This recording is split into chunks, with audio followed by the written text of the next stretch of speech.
কোরবানি আসলেই এক শ্রেণী মানুষ অতি মানবিক হয়ে ওঠে, যাদের সকাল দুপুর রাত কোনো বেলাই আসলে গোশত ছাড়া চলে না, যাদের বার্গারে মুরগি বা গরুর গোশত থাকতে হয়, যাদের চিকেন ফ্রাইয়ে মুরগি জবে করতে হয়, যাদের সকালের নাস্তায়ও অনেক সময় গোশত থাকে, সেই মানুষগুলো কোরবানির সময় পশু জবে হলে একটা প্রাণীর প্রাণ চলে যাচ্ছে এটা নিয়ে তাদের মায়া হয়। তাদের বার্গার চাবানোর সময় তাদের সে কথাটা মনে হয় না। এই জিনিসটা একেবারেই অনেক পুরাতন। আমাদের দেশে প্রতি বছর কোরবানি আসলে এই জিনিসটা আমাদের চোখে পড়ে। এই মানুষগুলোর জবাব দেওয়ার তো প্রয়োজন হয় না।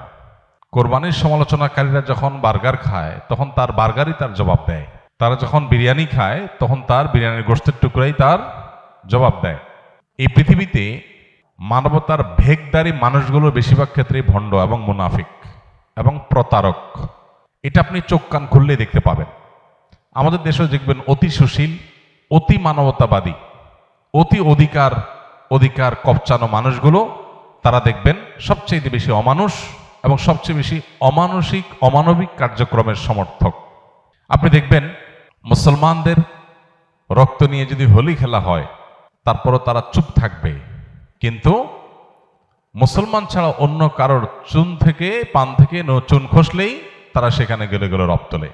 তো এই মানুষগুলোর কথাকে বিশেষভাবে আমল দেওয়ার বিশেষ কোনো প্রয়োজন নাই। কোরবানি এটা শুধুমাত্র ইবাদতই না, এর মাধ্যমে শুধুমাত্র আমাদের আল্লাহর সন্তুষ্টি লাভের সুযোগ হয় সেটাই না, এর মাধ্যমে আমাদের আরো বিপুল পরিমাণ উপকারিতা হয়। আমাদের অর্থনৈতিক উপকারিতার কথা যদি আমরা শুধু চিন্তা করি তাহলে 2022 সালে বাংলাদেশে 99,50,763টা পশু কোরবানি হয়েছে। 99,50,763টা পশু কোরবানি হয়েছে 2022 সালে। 2023-এ কোরবানি হয়েছে 1,41,812টা এবং 2024 সালে অর্থাৎ গত বছর কোরবানি হয়েছে 1,04,08,918টা। এই যে 1 কোটির অধিক পশু কোরবানির ঈদের দিন জবে হয় সারা দেশে, এই পশুগুলো একসময় আমরা ভারত থেকে অনেকটাই আমদানি করে তারপরে কোরবানি করতে হতো, বা কোরবানিটা অনেকটা ভারতের আমদানির উপর নির্ভর ছিল। কিন্তু আপনারা জানেন গেল কয়েক বছর ধরে, এমনকি এবছরও আমরা ইতিমধ্যে পত্র পত্রিকা দেখেছি যে আমাদের দেশে 1 কোটি পশু কোরবানি করার জন্য 1 কোটি পশু বাংলাদেশে প্রস্তুত আছে, আমদানির উপর নির্ভর করতে হবে না। এই যে পশু উৎপাদন, এই যে কৃষি বিপ্লব, কোরবানি যদি না থাকতো তাহলে দেশে এই প্রতি কোরবানিতে 1 কোটির অধিক পশু কোরবানি করার জন্য এই পশু উৎপাদন করা, এটা আসলে এদেশে হয়ে উঠতো না। অতএব শুধুমাত্র এই একটা কারণে যারা ব্যক্তিগতভাবে হয়তো ইসলামকে দেখতে পারেন না বা নাস্তিক বা অন্য ধর্মের অনুসারী, তারা আমাদের মতো গরিব দেশের অর্থনৈতিক উন্নতির প্রয়োজনে তারা কোরবানিকে সমর্থন না করার কোনো কারণ থাকতে পারে না। ডয়েচে ভেলের একটা রিপোর্ট কোরবানিকে ঘিরে তারা করেছিল বেশ আগে, সেখানে তারা দেখিয়েছিলেন যে কোরবানিকে ঘিরে, কোরবানির ঈদের এই মৌসুমকে ঘিরে বাংলাদেশে 1 লক্ষ কোটি টাকার লেনদেন হয়। কত টাকা? 1 লক্ষ কোটি টাকা। 1 লক্ষ কোটি টাকার লেনদেন হওয়া, এটা একটা দেশের অর্থনীতির জন্য, মাত্র কয়েকদিনের মধ্যে এই টাকার লেনদেন হওয়া একটা অর্থনীতির জন্য যে কত বিশাল একটা ব্যাপার সেটা বলার অপেক্ষা রাখে না। এদেশের বহু মানুষ গ্রামে গঞ্জে তারা তাদের পুষ্টির যে যোগান, আমিষের যে যোগান, সেটা তারা তাদের উপার্জন দিয়ে সবসময় করতে পারেন না। কোরবানির সময় তারা যে গোশতগুলো পান, এটা দিয়ে সপ্তাহ 10 দিন 20 দিন 1 মাস পর্যন্ত অনেকে তাদের ফ্যামিলির বাচ্চা কাচ্চাদেরকে সাথে নিয়ে একটু একটু করে খেতে পারেন। গর্ভধারণকারিণী মা থেকে নিয়ে শুরু করে একেবারে সর্বস্তরের মানুষের শরীরে বেঁচে থাকার জন্য যে আমিষের প্রয়োজন, সুস্থ থাকার জন্য যে পরিমাণ আমিষের প্রয়োজন, সেটা অনেকে জোগাড় করতে পারেন না। এই কোরবানি সারা দেশের ধনী গরিব সবার বাসায় আমিষের ব্যবস্থা করে। এটা না হলে বহু গরিব মানুষ সারা বছরে তারা আমিষের দেখাও হয়তো অনেকে সেভাবে পেত না। দ্বিতীয়ত, চামড়া শিল্প। গতকালকে সম্ভবত পত্রিকায় দেখেছি যে সম্ভবত বাণিজ্য উপদেষ্টার বরাতে এটা নিউজ হয়েছে যে কয়েক লক্ষ মেট্রিক টন লবণ সরকার মাদ্রাসাগুলোকে দিতে চায় চামড়া সংরক্ষণ করবার জন্য। চামড়া শিল্প, এই চামড়া শিল্প দিয়ে একটা দেশ অনেক দূর এগিয়ে যেতে পারে এটা যথাযথ ব্যবস্থাপনার মাধ্যমে।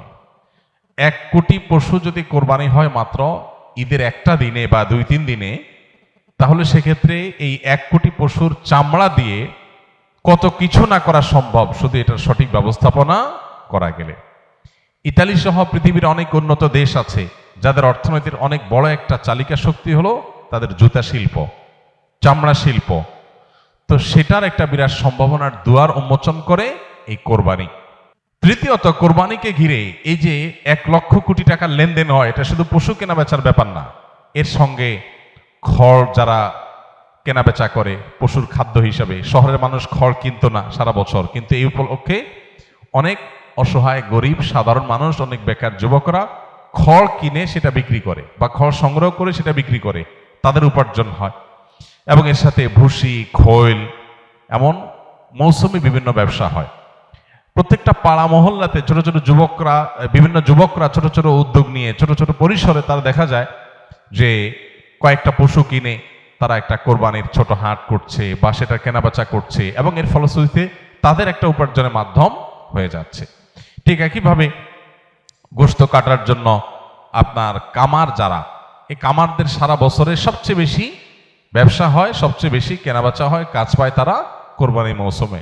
কারণ দাও, ছুরি, বটি, ধামা, এগুলো সবগুলো ধার দেওয়া, তৈরি করার একটা বিরাট মহড়া পড়ে যায় কোরবানির ঈদকে ঘিরে। তাহলে এর সাথে শত শত হাজার হাজার কামারের পরিবারের অর্থনৈতিক বিষয় জড়িয়ে আছে, উপার্জন এখানে জড়িয়ে আছে। এর পাশাপাশি গোশত কাটার জন্য যে কাঠের গুঁড়ি দরকার হয়, হাজার হাজার লক্ষ লক্ষ টুকরা গুঁড়ি তৈরি হয়, এর সাথে আপনার সমিলের শ্রমিকদের আয় জড়িত আছে, তাদের উপার্জন জড়িত আছে। এভাবে যদি আমরা একটু খেয়াল করি তাহলে দেখব যে শত শত হাজারো আইটেমের আপনার উপকারিতা, সুফল এটা কোরবানি থেকে আমরা পাই। অতএব আমরা যদি একটু খেয়াল করে দেখব এইভাবে বহুবিধ উপকারিতা কোরবানির মাধ্যমে আমরা পেয়ে থাকি। বিধায় কোরবানির এই ইবাদতটিকে মুসলমান হিসাবে আমরা এটাকে ইবাদত হিসাবেই দেখব। এর পাশাপাশি ইবাদতের বাইরেও এটা আমাদের জাতীয় অর্থনীতিতে যে কত বড় একটা ভূমিকা রাখে সেটা বোঝার জন্য আসলে খুব বেশি পণ্ডিত হওয়ার প্রয়োজন নেই। একটু চোখ কান খুলে তাকালে আমরা যে কেউই সাদা চোখেও বুঝতে পারবো। অতএব কোরবানির বিরোধিতা করা এটা মূলত জাস্ট মুসলমানদের বিরোধিতা করার যে অন্ধ আপনার প্রবণতা আছে, মুসলমানদের বিরোধিতা করার যে একটা প্রবণতা আছে, সেখান থেকে এটা হয়েছে। এর বাইরে এর পেছনে কোনো যৌক্তিকতা নেই এবং তাদের জবাব আমাদের মনে হয় না যে খুব বেশি দেওয়ার দরকার আছে।